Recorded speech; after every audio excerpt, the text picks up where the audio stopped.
En 2026, il y a pas mal de changements au niveau de la lingerie, comment on la porte, comment on la choisit. Et je me disais que c'était le bon moment de faire le point sur cette thématique. Je sais aussi que vous adorez ce genre de thème. C'est donc ce qu'on va voir dans cette vidéo. Quelles sont les 5 erreurs à éviter en 2026 au niveau de votre lingerie. Mais avant d'aller plus loin, n'oubliez pas que j'ai un nouveau challenge qui arrive très vite. Alors je sais qu'il n'est pas directement en thématique avec le style, mais si jamais vous êtes intéressé, j'organise un challenge très immersif qui va être très intense de 3 jours au sujet de mon métier, c'est-à-dire au sujet des créateurs de contenu. Que vous soyez intéressé ou qu'une personne de votre entourage le soit, sachez que ce challenge, il est complètement gratuit et on va parler justement de comment gagner sa vie grâce aux réseaux sociaux en 2026 pour avoir une vie professionnelle qui ressemble à la mienne et j'ai envie de dire une vie professionnelle et personnelle aussi parce que quand vous êtes créateur de contenu, vous êtes aussi complètement libre, vous travaillez selon vos propres termes et quand ça vous convient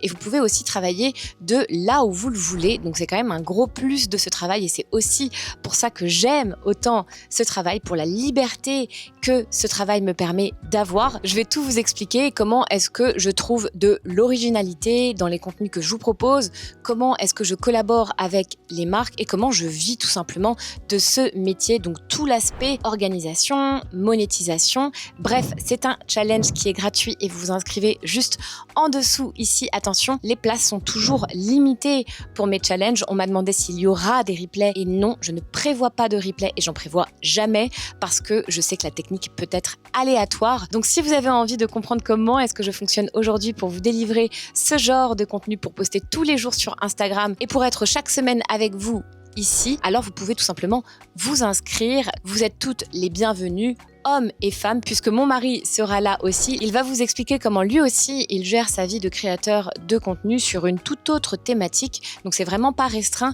uniquement aux femmes. Je n'attends plus que vous. Inscrivez-vous sur le lien qui est en dessous et on commence tout de suite la vidéo avec les 5 erreurs à éviter. La première erreur à éviter en 2026, et je pense que ça va vous plaire et je pense que vous allez vous retrouver là-dedans. N'oubliez pas que les tendances émanent d'un besoin et si vous ressentez un besoin de confort, et moi je l'ai ressenti en fait en vous parlant, en coachant mes clientes qui avaient vraiment un besoin de confort. Qui dit besoin de confort passe évidemment par cette première couche qu'est le sous-vêtement, cette première couche qu'est la lingerie et je ne sais pas si vous avez remarqué, mais l'offre s'est vraiment adaptée à cette demande. On retrouve beaucoup de soutiens-gorge comme celui-ci qui sont des soutiens-gorge qui sont techniquement extrêmement bien pensés parce qu'on ne va pas du tout avoir d'armature, on a un maintien extrêmement naturel mais on a quand même un petit lift. Je trouve qu'il y a quelques années, on ne trouvait pas ce genre de soutien-gorge, il fallait tout simplement se rabattre sur des soutiens-gorge de sport, des brassières de sport, ce qui était compliqué à gérer avec les cols des pulls, avec les cols des t-shirts, etc. Donc regardez ici, ce qui est hyper intéressant dans mon avant-après, c'est que je vous montre le soutien-gorge que je porte ici, qui est un soutien-gorge complètement invisible de la marque Sifab. Je vous recommande cette marque et je vous la mettrai juste en dessous si vous cherchez ce genre de soutien-gorge extrêmement confortable. Regardez avec un t-shirt, c'est juste parfait. On ne voit aucune démarcation.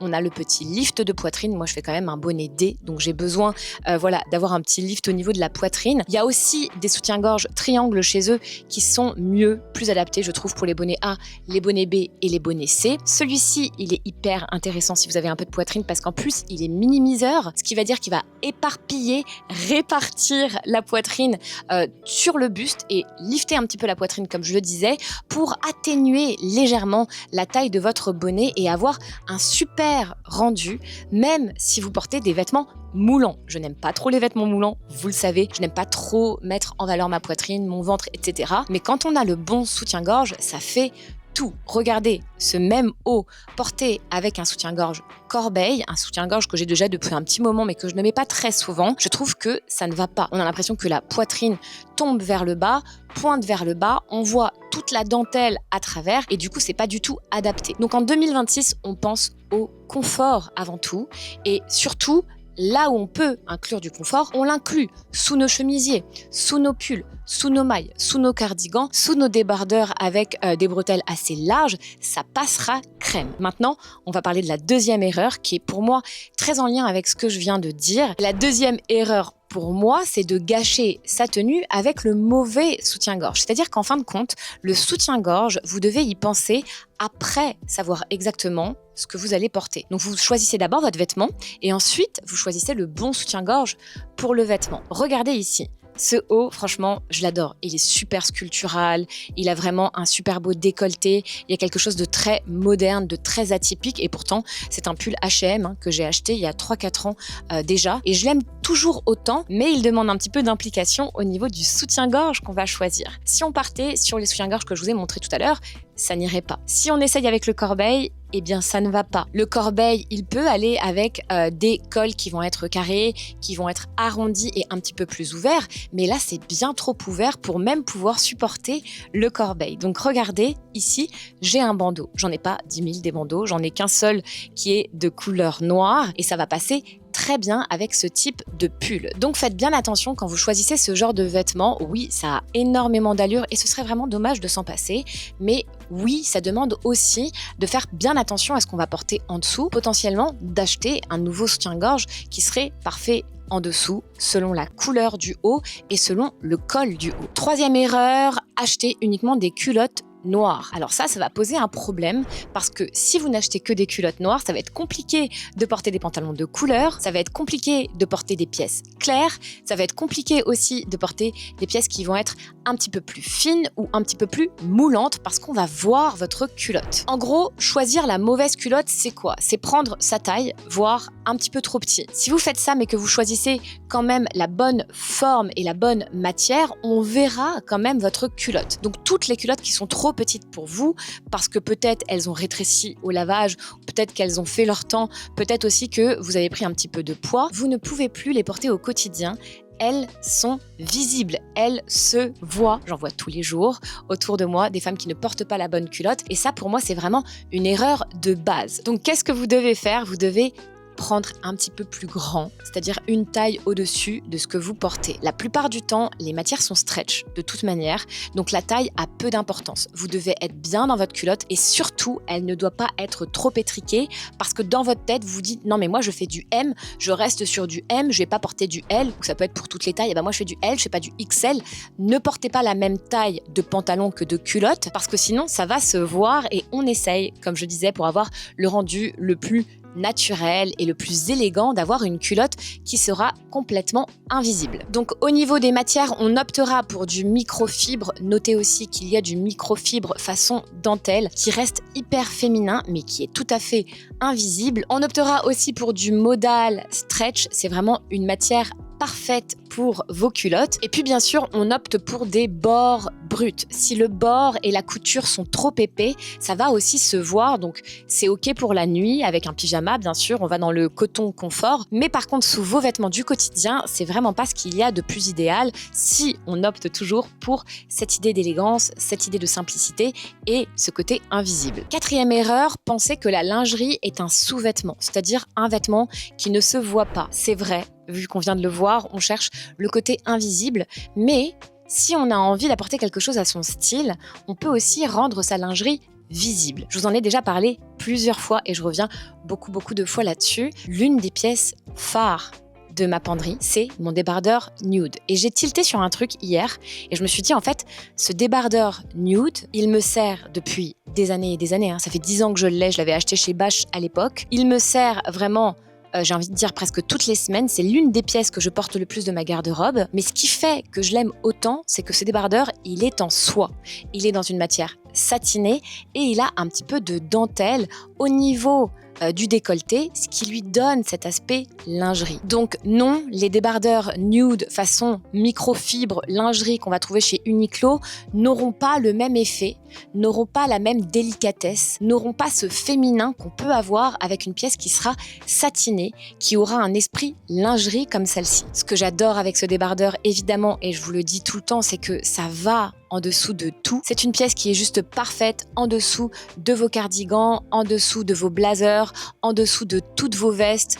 En fait, peu importe la couleur, comme le nude est proche de ma peau, eh bien, il y a ce côté, en fait, seconde peau, lingerie, et non pas que c'est un vêtement à part entière de la tenue. Donc, c'est vraiment cet effet-là, en 2026, de la lingerie qui n'est pas cachées qu'on cherche à un petit peu dévoiler qu'on peut avoir avec ce genre de pièces. Je suis allée hier sur le site de Zara et je vais vous mettre quelques images ici.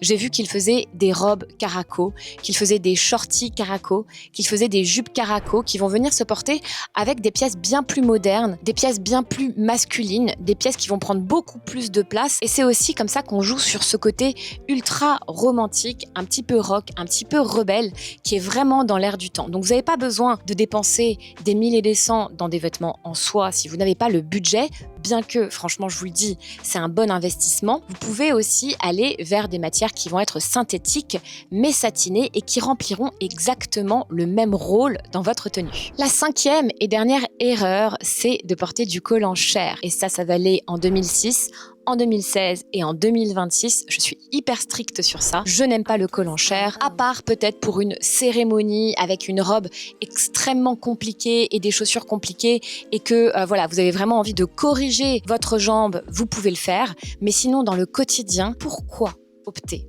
pour du collant cher quand on a tout un éventail de collants fantaisie qui vont rester très subtils dans leur rendu et qui vont apporter un plus à votre tenue. Regardez ici, je vous avais déjà parlé de cette marque qui s'appelle Trasparenze. J'arrive pas très bien à le dire, mais je parle pas couramment l'italien. Cette marque, elle fabrique des collants pour les plus grands noms du prêt-à-porter et de la haute couture. C'est un savoir-faire italien. Franchement, la qualité est dingo et le prix est vraiment accessible. On n'est pas dans des prix excessifs de collants. On peut trouver cette marque en plus chez plein de revendeurs aujourd'hui et même sur le site de Baisse les yeux que je vous mettrai juste en dessous. Vous pourrez commander le collant que vous voulez à la taille que vous souhaitez. Attention, on prend toujours une taille en plus pour le collant. C'est comme la culotte, on prend une taille en plus parce que si vous êtes trop étriqué dans votre collant, vous allez le filer et puis aussi vous serez mal à l'aise, vous serez toute coincée.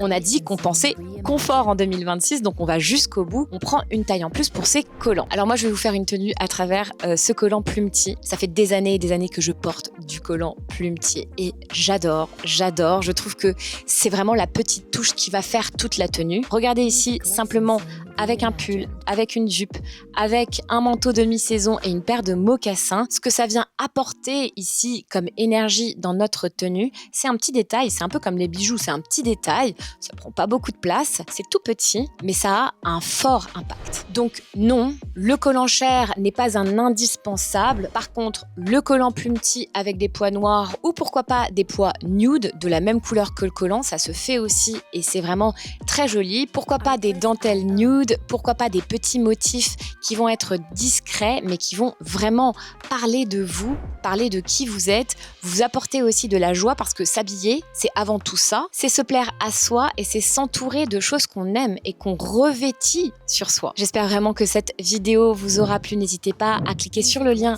ci-dessous si vous avez envie de prendre votre place au challenge créateur de contenu. C'est complètement gratuit comme je vous l'ai dit et c'est l'opportunité d'en savoir un petit peu plus sur ce métier si ça vous intéresse ou si ça intéresse quelqu'un dans votre entourage. En attendant, dites-moi si vous avez aimé cette vidéo et je vous retrouve la semaine prochaine pour une nouvelle vidéo.